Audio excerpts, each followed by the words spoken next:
வணக்கம். வாதியார் எம்ஜிஆர் என்ற நமது யூடியூப் சேனல் மூலமாக நான் உங்கள் வேல்முருகன்.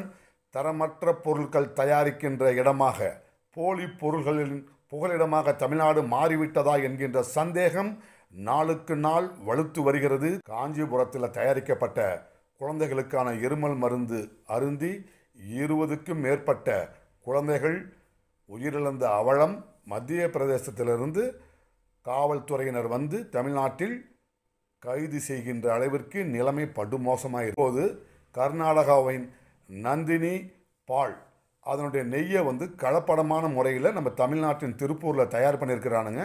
கலப்படத்தை கொண்டு கண்டதை போட்டு நெய்யின் தயாரிச்சிருக்காங்க. அவர்களை கைது செய்திருக்கிறது கர்நாடகாவை சேர்ந்த புலனாய்வுத்துறை அமைப்பு. மொத்தத்தில் இந்த விடியா திமுக ஆட்சியால் தமிழகத்திற்கு தலைகுனிவிற்கு மேல் தலைகுனிவு மட்டும்தான் ஏற்படுகிறது என்பதை வலியுறுத்தி கூறி இந்த காணொலியை நிறைவு செய்கிறேன்.